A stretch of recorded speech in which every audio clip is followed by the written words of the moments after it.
Bonjour, aujourd'hui nous allons voir comment nous fixer sur différents types de supports, comme les plaques de plâtre, le bois, les carreaux de plâtre, le béton, à travers du carrelage ou dans du parpaing. Pour cette vidéo, comme pour d'autres, je vous mets dans la description un timecode, ce qui va vous permettre de choisir dans quel matériau vous voulez vous fixer. Si par exemple vous souhaitez vous fixer à travers du carrelage, vous appuyez dans le timecode sur carrelage et vous allez directement tomber sur le chapitre qui vous intéresse. Ce même timecode est aussi présent dans la barre de lecture.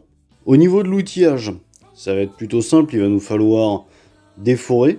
Donc nous allons les distinguer déjà par le foret métal, qui est celui-ci. Il est très simple en fait à reconnaître, il est simplement conique en bout, il n'a rien d'autre de particulier. Et après forcément il est hélicoïdal. Le foret béton qui a des excroissances au bout, alors il peut y en avoir 2, 3, 4 selon les marques et les modèles. Et qui se distingue aussi parce que dans la plupart des cas, votre foret béton est en SDS ou SDS+, pour aller sur un perforateur. Nous avons ensuite le foret bois, qui se distingue parce qu'il est sur le dessus, il est plat avec une petite pointe qui permet de percer précisément.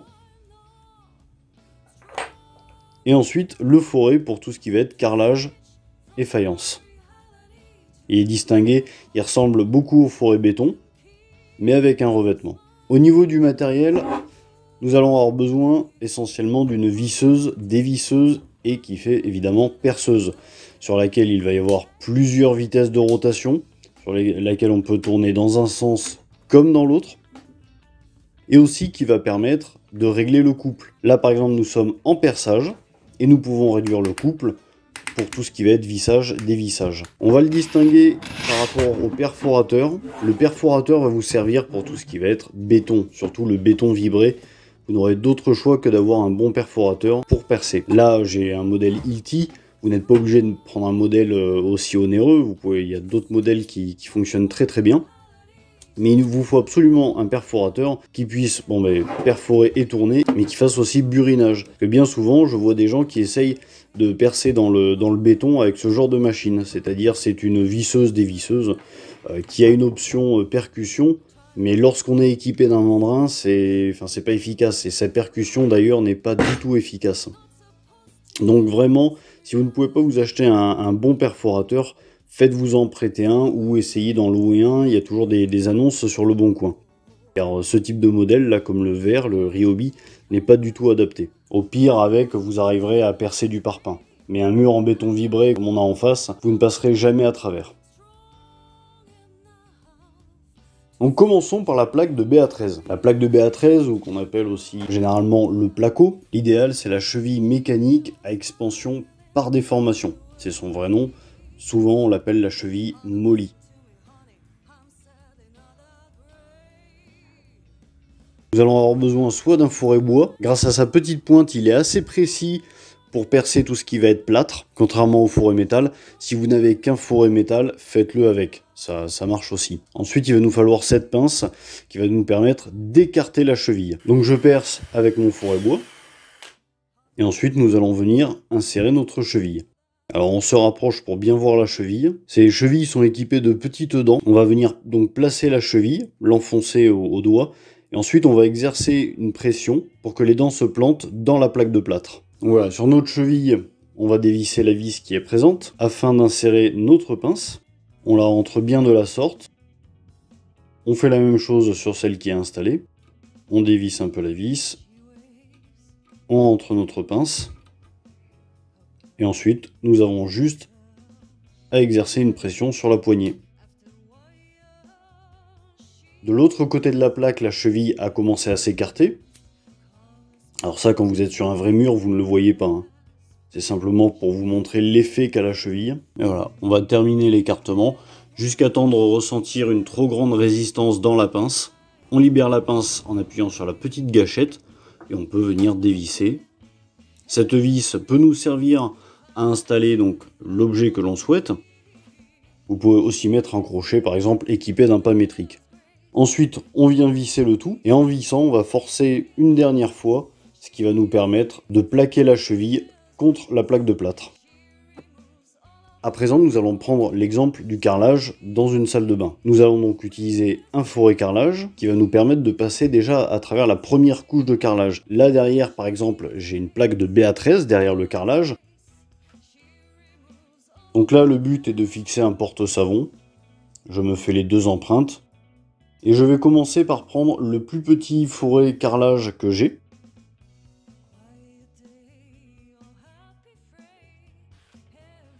Je vais tourner doucement, juste pour créer une empreinte sur le carrelage, sans percer complètement.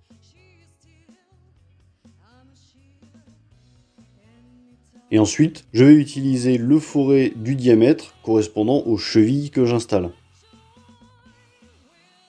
Voilà, le perçage du carrelage se fait doucement, on ne tourne pas trop vite, et même sur la fin, je ralentis encore un petit peu pour éviter d'endommager l'arrière du carreau. Contrairement à l'extrait précédent sur la plaque de BA13, là je vais utiliser des chevilles plastiques car le carrelage maintient déjà très bien ma cheville en place.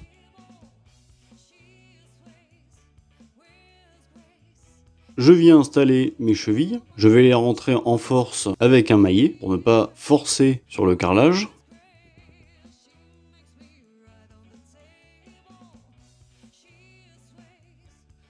Une fois qu'elle est bien rentrée, si ma cheville dépasse un tout petit peu à l'extérieur, que je vois que je ne peux pas la rentrer plus, c'est pas très grave. Vous la coupez à ras, ce sera même des fois plus propre que de mettre la cheville entière. Et je ferai pareil sur la deuxième cheville.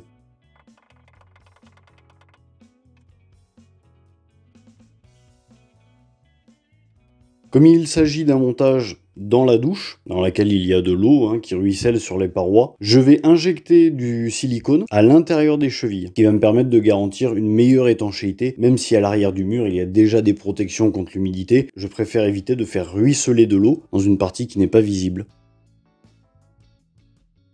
Donc voilà, pour ça je vais simplement bourrer la cheville de silicone.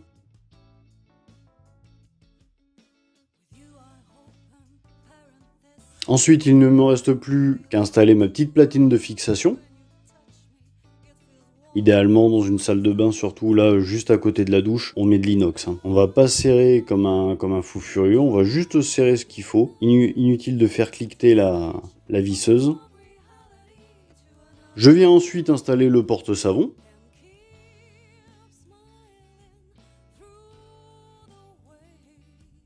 Là, pour le coup, c'est un modèle de chez Leroy Merlin. La petite platine en verre. Et un savon d'Alep.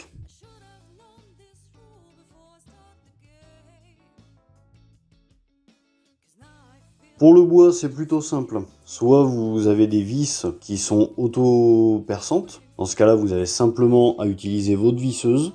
Là où vous souhaitez fixer quelque chose, vous mettez l'embout adéquat, votre vis, vous forcez un petit peu dessus, et ça va percer le bois, et ensuite le reste rentrera de lui-même.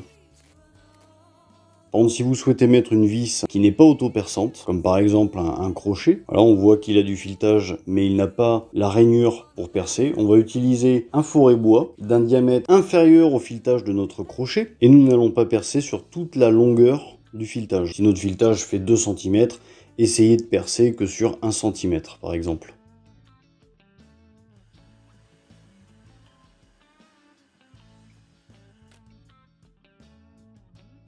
Voilà. Et ensuite, il ne me reste plus qu'à visser le crochet. Donc cette opération nous aura permis par exemple d'installer un pot de fleurs suspendu sur la pergola. Pour le béton et le parpaing, c'est à peu près similaire. C'est-à-dire qu'on va utiliser les mêmes chevilles, ce sont des chevilles plastiques. Dans le cas présent, nous allons utiliser le perforateur, que ce soit du béton ou du parpaing. Et on utilise voilà, des chevilles plastiques qui sont prévues pour les matériaux pleins ou les matériaux creux, selon si vous êtes dans du parpaing ou du béton. Pour rappel, le parpaing est creux et le béton est plein. Donc nous utilisons le perforateur avec son forêt en SDS. On vient faire nos marques, puis nos trous. Ensuite, dans les trous que j'ai fait, c'est là où il y a une différence entre le parpaing et le béton. Dans le béton, c'est pas forcément nécessaire selon la charge, mais dans le parpaing, c'est quand même vraiment nécessaire. On va venir mettre du scellement chimique. Donc on va remplir au maximum de scellement chimique. Je rentre le mélangeur du bout de la cartouche là au fond dans le trou, j'appuie, et ensuite petit à petit je le ressors tout en continuant d'appuyer pour essayer d'en mettre le plus possible à l'intérieur. Je viens ensuite poser mes chevilles, et comme j'ai vraiment pas envie que ça bouge, j'en remets une couche aussi dans les chevilles. Je visse ensuite les crochets.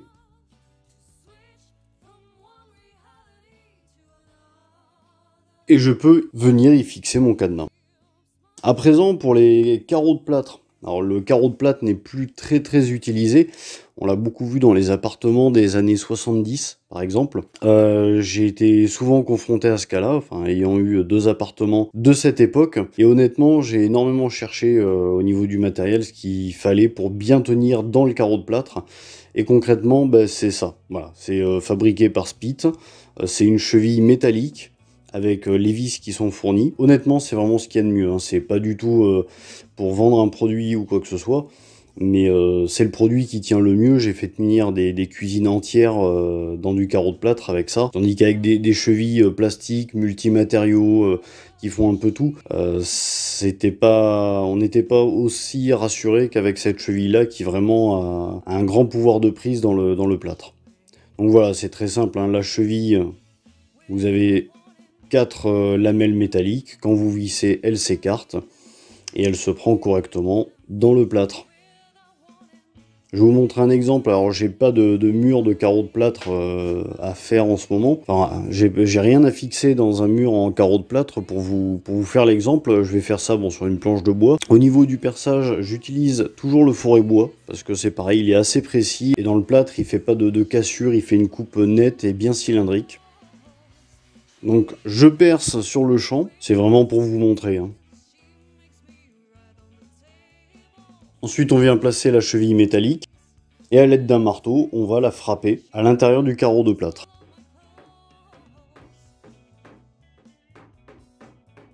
Donc forcément au passage, hein, comme on est sur le champ d'un plan de travail, on éclate un peu le bois. Et ça va permettre de bien se rendre compte de l'effet de cette cheville.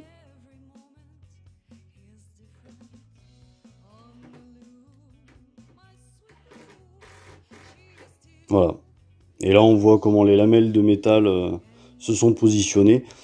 Après, ça a une grande résistance une fois installé. Là, par contre, il ne faut vraiment pas hésiter à serrer correctement pour bien éclater le métal.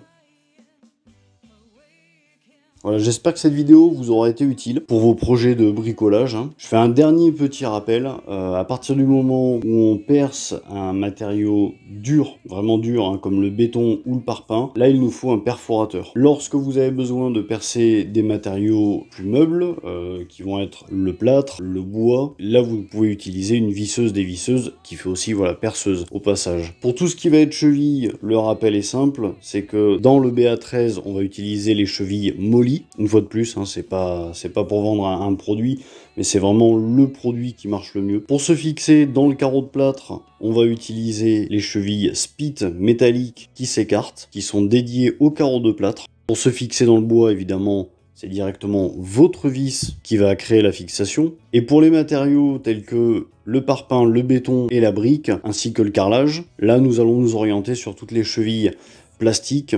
D'accord, il y en a certaines qui sont multimatériaux, d'autres qui sont axées matériaux creux ou matériaux pleins. Ça, c'est à vous de voir en magasin quelle cheville vous avez besoin d'utiliser. Donc à bientôt pour une prochaine vidéo bricolage.